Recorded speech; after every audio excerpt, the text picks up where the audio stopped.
आप सभी को राधे राधे और आप सभी का बहुत बहुत स्वागत है मेरी YouTube चैनल ज्ञान धारा में। आज हम जानेंगे पवित्र सावन मास के कृष्ण पक्ष की कामिका एकादशी के बारे में। कामिका एकादशी व्रत कथा, पूजा विधि, महत्व। इस दिन तुलसी का ये उपाय अवश्य करें। तो आइए जानते हैं।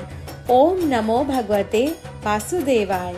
कामिका एकादशी का व्रत भगवान विष्णु को समर्पित है और इस दिन भक्त अपने मन, वचन और कर्म से उनकी आराधना करते हैं। कामिका एकादशी का महत्व इसलिए भी है क्योंकि इस दिन व्रत करने से न सिर्फ इस जन्म के पाप कट जाते हैं बल्कि पूर्व जन्म के पापों से भी मुक्ति मिलती है। शास्त्रों में कहा गया है कि इस दिन नदी, कुंड या सरोवर में स्नान करने से अश्वमेध यज्ञ का पुण्य मिलता है। इस साल कामिका एकादशी 31 जुलाई को है। इस एकादशी का महत्व अनेक धर्म ग्रंथों में बताया गया है। इस एकादशी का महत्व भीष्म पितामह ने नारद जी को बताया था और कहा था कि जो व्यक्ति कामिका एकादशी पर भगवान विष्णु की पूजा करता है उसे गंगा स्नान के फल से भी अधिक पुण्य मिलता है। कामिका एकादशी का व्रत रखने के दिन एकादशी व्रत कथा जरूर पढ़ना और सुनना चाहिए। इसके बिना व्रत अधूरा माना जाता है। अब हम जानेंगे कामिका एकादशी की पूजा विधि के बारे में। कामिका एकादशी के दिन सुबह सूर्योदय से पहले उठें, स्नानादि के बाद साफ और स्वच्छ कपड़े पहने, विष्णु भगवान का ध्यान करें और व्रत का संकल्प लें। उसके बाद एक छोटी सी चौकी पर लाल या पीला कपड़ा बिछाएं। चौकी पर विष्णु भगवान और माता महालक्ष्मी की प्रतिमा स्थापित करें। अब माँ लक्ष्मी और विष्णु जी के समक्ष दीपक जलाएं। उन्हें फल, फूल, धूप, दीप और नैवेद्य अर्पित करें। विष्णु जी की आरती उतारें और उनके मंत्रों का जप करें। इस दिन विष्णु सहस्त्र नाम का पाठ अवश्य करें। विष्णु चालीसा का पाठ अवश्य करें। अब कामिका एकादशी की व्रत कथा पढ़ें। अंत में सभी देवी देवताओं की आरती उतारें और पूजा समाप्त करें। भगवान विष्णु को पीले रंग की मिठाई या फिर केले का भोग लगाएं। अब हम जानेंगे कामिका एकादशी की व्रत कथा। धर्मराज युधिष्ठिर भगवान श्री कृष्ण से कहते हैं, हे प्रभु, मैंने आषाढ़ मास के शुक्ल पक्ष की देवशयनी एकादशी का सविस्तार वर्णन सुना। अब आप मुझे श्रावण मास के कृष्ण पक्ष की एकादशी की कथा सुनाने की कृपा करें। इस एकादशी का नाम क्या है? इसकी विधि क्या है? इसमें किस देवता का पूजन होता है? इसका उपवास करने से मनुष्य को किस फल की प्राप्ति होती है?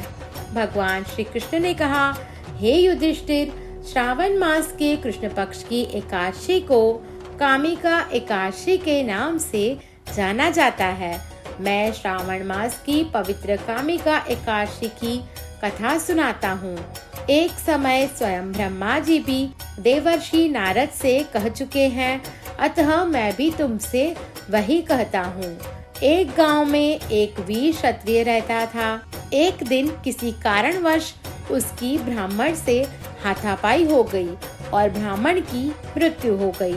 अपने हाथों मरे गए ब्राह्मण की क्रिया उस क्षत्रिय ने करनी चाहिए, परंतु पंडितों ने उसे क्रिया में शामिल होने से मना कर दिया।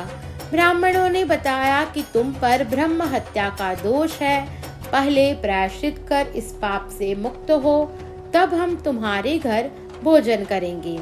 इस पर क्षत्रिय ने पूछा कि इस पाप से मुक्त होने के क्या उपाय हैं? तब ब्राह्मण ने बताया कि श्रावण मास के कृष्ण पक्ष की एकादशी को भक्ति भाव से भगवान श्रीधर का व्रत एवं पूजन कर ब्राह्मण को भोजन करा के सदक्षिणा के साथ आशीर्वाद प्राप्त करने से इस पाप से मुक्ति मिलेगी। पंडितों के बताए हुए तरीके से व्रत कराने वाली रात में भगवान श्रीधर ने क्षत्रिय को दर्शन देकर कहा कि तुम्हें ब्रह्म हत्या के पाप से मुक्ति मिल गई है। इस व्रत के करने से ब्रह्म हत्या आदि के सभी पाप नष्ट हो जाते हैं और इहलोक में सुख भोग कर प्राणी अंत में विष्णु लोक को जाते हैं। कामिका एकादशी के महात्म के श्रवण व पठन से मनुष्य स्वर्ग लोक को प्राप्त करते हैं। अब हम जानेंगे कुछ उपायों के बारे में, जिसमें तुलसी के उपाय का विशेष महत्व है। कामिका एकादशी भगवान विष्णु को समर्पित है। इस दिन भगवान विष्णु एवं धन की देवी माँ लक्ष्मी की विशेष पूजा आराधना की जाती है।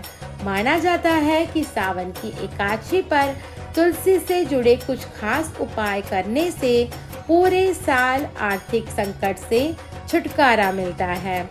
सावन की पहली एकादशी के दिन तुलसी पूजा का बहुत ही महत्व माना गया है। तुलसी माँ को माँ लक्ष्मी का रूप माना गया है और श्री हरि की प्रिय भी माना गया है। कामिका एकादशी के दिन तुलसी में लाल कलावा और पीला धागा जरूर बांधें। कामिका एकादशी के दिन तुलसी की मंजरी से जुड़ा उपाय अवश्य करें। इस दिन तुलसी की मंजरी को लाल कपड़े से बांधकर घर की तिजोरी में रख दें। इन उपायों से माँ लक्ष्मी की कृपा बरसती है। आर्थिक उन्नति के लिए तुलसी के पौधे के सामने घी का दीपक जलाएं और ओम नमो भगवते वासुदेवाय बोलते हुए 11 बार तुलसी के पौधे को प्रणाम करें। इससे बहुत ही लाभ होगा। दाम्पत्य जीवन को सुखमय बनाने के लिए भगवान विष्णु और तुलसी के पौधे की विधि पूर्वक पूजा करें और भगवान को इलायची का जोड़ा अर्पित करें। पूजा करने के बाद इलायची पति पत्नी दोनों लोग इलायची को खा लें। कामिका एकादशी के दिन भगवान विष्णु को भोग में पीले रंग की ही चीजें अर्पित करें। मान्यता है कि ऐसा करने से भगवान विष्णु अत्यंत प्रसन्न होते हैं और कुंडली में अगर गुरु दोष हो तो वह भी दूर होता है। मनवांछित कामनाओं की पूर्ति के लिए कामिका एकादशी के दिन श्री हरि का दूध में केसर मिलाकर अभिषेक करें। ऐसा करने से वह शीघ्र ही प्रसन्न होते हैं।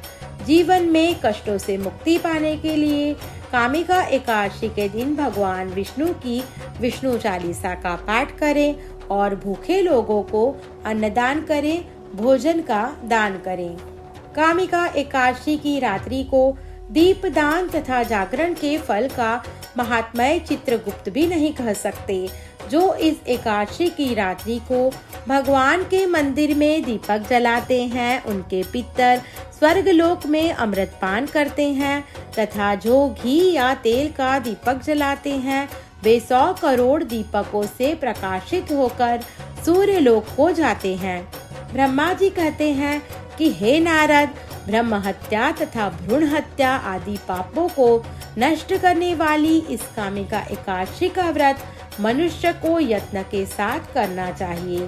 कामिका एकादशी के व्रत का महात्म्य श्रद्धा से सुनने और पढ़ने वाला मनुष्य सभी पापों से मुक्त होकर विष्णु लोक को जाता है। कामिका एकादशी का व्रत रखने से सभी प्रकार के पापों से मुक्ति मिलती है और मानसिक शांति प्राप्त होती है। इस व्रत को करने से व्यक्ति की मृत्यु के बाद उसे मोक्ष की प्राप्ति होती है। यह व्रत पितृदोष से मुक्ति दिलाने में भी सहायक होता है। कहा जाता है कि कामिका एकादशी का स्मरण मात्र करने से ही वाजपेय यज्ञ के बराबर फल मिलता है। ओम नमो भगवते वासुदेवाय। आप सभी को मेरी ये वीडियो पसंद आई हो तो मेरा YouTube चैनल ज्ञान धारा को लाइक, शेयर और सब्सक्राइब करना ना भूलें। धन्यवाद।